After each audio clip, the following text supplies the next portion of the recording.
बोलो सुखदेव महाराज जी की जय। कहते हैं कि हमें कोई भगवान कहते हैं कि कोई सम्मान करे, इज्जत दे, निगलेक्ट करे, जैसा भी करे, हमें हर हालत में खुश रहना चाहिए। हमें किसी की कोई शिकवा शिकायत नहीं करनी चाहिए। भगवान सबको अपना लेते, भगवान को तो सब कारागार इतने हैं कि भगवान सबको अपनी ओर अग्रसित कर लेते हैं, अपने में जोड़ लेते हैं। परमात्मा ना ही पराया समझता है, ना ही दूसरा समझता है। परमात्मा के लिए सब एक है। तभी तो मीरा ने क्या कहा, मीरा मेरे तो गिरधर गोपाल दूसरों न कोई। बस मीरा यही कहती थी, हे प्रभु मेरे तो गिरधर गोपाल दूसरों न कोई। जैसे मीरा कहती थी मेरे तो गिरधर गोपाल दूसरों न कोई, इसी तरह इंसान को सोचना चाहिए कि हमें कोई आपस में अच्छा कहे, खराब करे, निगलेक्ट करे, बस मेरे तो प्रभु हैं, प्रभु हैं, गुरु हैं, गुरु हैं, बस यही रटन इंसान लगाए रखना चाहिए। तो प्रभु अपने उसको अपना ज्ञान देकर उसको संतुष्टि और समझ देते हैं। क्योंकि एक समय आता है जो हमको निगलेक्ट करता है, किसी को निगलेक्ट करता है, वो खुद भी निगलेक्ट होता है। और फिर जब वो निगलेक्ट होता है, उसको भी तो एक दिन निगलेक्ट होना है, उसको भी तो शून्य होना है। तो फिर क्या काम आता है? जो आज हम जिस नाम का, प्रभु का, गुरु का नाम लेकर संतुष्टि ले रहे हैं, सहन कर रहे हैं निगलेक्ट करता, वही उसी के पास तो उसको भी शून्य होके जाना है।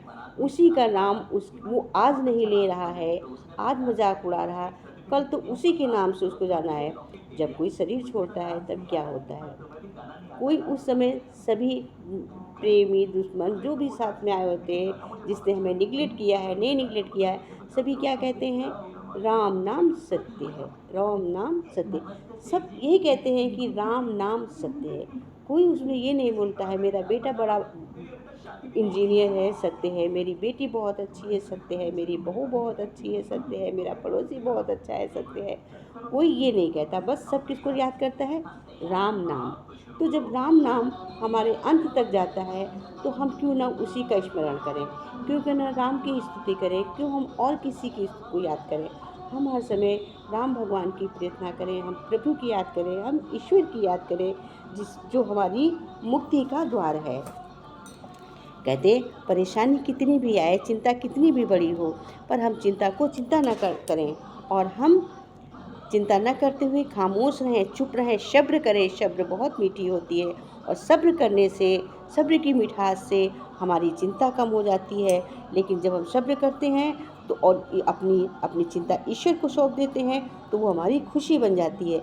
हर परेशानी हमारी खुशी बन जाती है। बस सिर्फ और सिर्फ हमें ईश्वर को याद करना चाहिए, हमें भक्ति भाव अपने आत्मा में संतुष्टि रखनी चाहिए, शांति रखनी चाहिए, सब्र रखनी चाहिए। सब्र का तो बहुत अच्छा सा दृष्टांत है, बहुत छोटा सा सब्र का दृष्टांत है। जिसमें सब्र है वही तो सबरी है, जिसमें सब्र नहीं वो सबरी नहीं, जिसमें सब्र है वो सबरी है। जो सबरी हो गया उसे ईश्वर तक जाना नहीं पड़ता है, अपितु ईश्वर उसके द्वार पर आया करते हैं। शबरी रोज यही कह के उतारती थी, मेरे घर आएंगे श्री राम। रोज फूल बिछाती थी, रोज बेर लाती थी, रोज कि मेरे घर श्री राम आएंगे। तो क्या हुआ? एक दिन श्री राम जी और लखन जी शबरी के घर पहुँचे। तो कहते हैं शबरी का इससे सुंदर दृष्टांत कोई नहीं है। जो सबरी का दृष्टांत सबसे सुंदर बेटा सबरी है, कि जिसमें सब्र है वही शबरी है।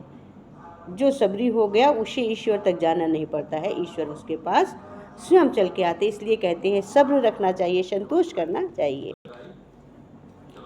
एक बार यशोदा माँ यमुना में दीप दान कर रही थी। वो देख रही थी कि कोई दीप आगे जा रहा नहीं। ध्यान से देखा तो कान्हा जी एक लकड़ी लेकर जल के सहारे से दीपक निकाल रहे थे। जब मैया पूछती हैं, लल्ला तुम क्या कर रहे हो? तो कान्हा कहते हैं, मैया मैं इस दीप को डूबने से बचा रहा हूँ। तो ये सुनकर मैया इसी से बड़ी बोली, और तू इस तरह किस किस को बचाएगा? ये सुनकर कृष्ण जी का उत्तर कितना सुंदर है।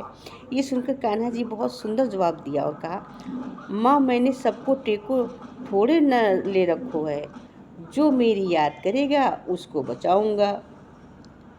कृष्ण जी ने कहा, माँ मैंने सबका ठेका नहीं लिया है, मैंने सबका बचाने का ठेका, मैंने तो उसका ठेका लिया है, उस दीप को निकाल रहा हूँ। जो मेरी तरफ आता है उस दीप को मैं निकाल लेता हूँ। इसलिए जो मेरी याद करेगा मैं उसको बचाऊँगा, जो मेरा भजन करेगा मैं उसको हर पल उसके साथ रहूँगा।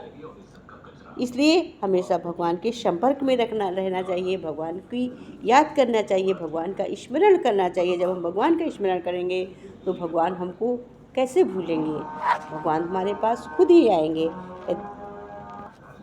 प्रभु कहते हैं, हे मेरे मन, कृष्ण गीता भगवान कहते हैं, कृष्ण जी कहते हैं, हे मेरे मन तू क्यों रोता है। इंसान सोचता है लिखा वही तो होता है, रास्ते 10 और खुलते हैं, जब एक बंद होता है। जिन पेड़ों पर फल नहीं होते हैं, क्या वहाँ चिड़ियों का सफेद बसेरा नहीं होता। कृष्ण कहते हैं कि मन से पूछ तू क्यों रोता है।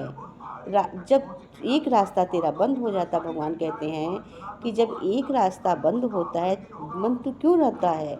जब एक रास्ता बंद होता है पगले प्राणी, जब तेरा एक रास्ता बंद हो जाता तो तेरे 10 रास्ते खुल जाते हैं।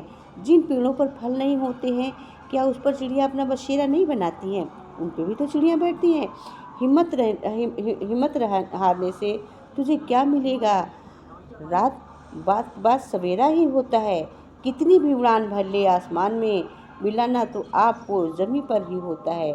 मत मायूस हो दुनिया के सितम, खुद पर पाकर सुना है जिसका कोई नहीं उसका ही कृष्ण होता है।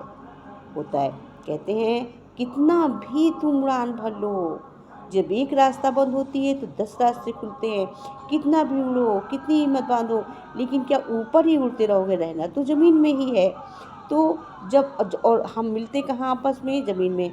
हमें इस दुनिया में ही रहना है। तो कहते हैं हे मायूस मन तू क्यों दुखी होता है अपने सितम से खुद पर। जिसका कोई नहीं है उसका सितम है सितम, उसके कृष्ण भगवान होते हैं, उसके गुरु होते हैं। जिसका कोई नहीं होता उसका गुरु होता है। भगवान कहते हैं जो मुस्करा रहा है उसे दर्द ने पाला होगा, जो चल रहा है उसके पाँव में छाला होगा। बिना संघर्ष के इंसान चमक नहीं सकता यारो, जो जलेगा उसी दिए में तो उजाला होगा। उदास होने के लिए उम्र पड़ी है, नज़र उठाओ सामने ज़िंदगी खड़ी है। अपनी हंसी को होठों से न जाने देना, क्योंकि आपकी मुस्कुराहट के पीछे दुनिया पड़ी है। भाई कहते हैं कि जो मुस्कुराता है उसकी मुस्कुराहट नहीं पता चलती है क्यों मुस्कुरा, जो चलता है उसी के पैर में छाला पड़ता है। अचानक चमक सबको दिखती, लेकिन उसे ये नहीं मालूम रहता ये किस तरह से इनकी मुस्कुराहट आई है, या कितने छाले डाल कर ये इतनी रूप पर चढ़ के आए हैं। उदास होने के लिए तो पूरी उम्र ही रहती है, लेकिन कहते हैं कि अपनी हंसी को होठों से न जाने दो, और समय आने पे अपनी हंसी को मत जाने दो, क्योंकि मुस्कुराने के पीछे तुम खुश रहते हो। तुम्हारी खुशी को देख के तो दुनिया जलती है। दुनिया जलती है, जलने दो। दुनिया जलती है, जलने दो। तुम्हें जो करना है तुम वो करो।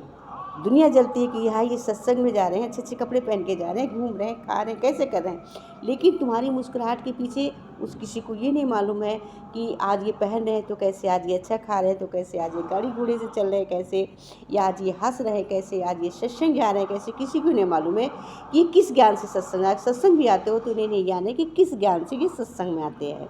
इसलिए कहते हैं कि क्योंकि दुनिया तो हंसती रहती, पीछे पड़ी रहती, दुनिया की न परवाह करते हुए अपने मन की प्रेरणा से अपने मन के पूछना चाहिए कि हमें क्या करना है।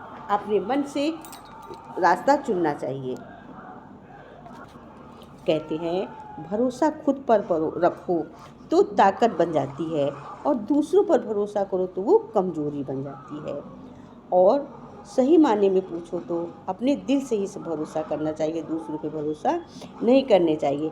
मन बस में रहता है, अपने पे भरोसा जब हम करते हमारा मन बस में रहता, हमारी इंद्रियां बस में रहती, हमारी ताकत, हमारे शरीर में ताकत रहती। इसलिए दूसरे के कहने पर, दूसरे के भरोसे पर, दूसरे की बातों पे नहीं आना चाहिए। अंत में हमें गुरु को नमन करना चाहिए।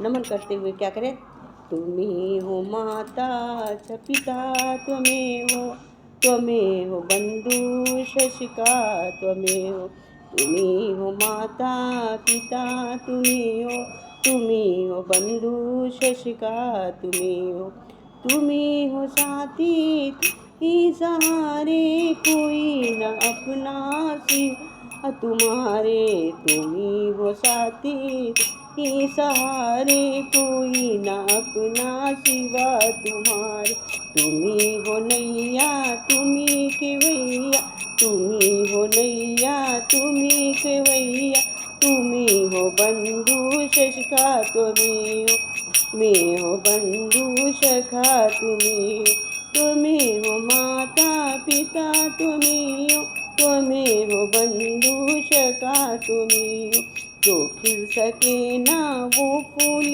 हम हैं, जो खिल सके ना वो फूल हम हैं, तुम्हारे चरणों की धूल हम हैं, जो खिल सके ना वो फूल हम हैं, तुम्हारे चरणों की धूल हम हैं।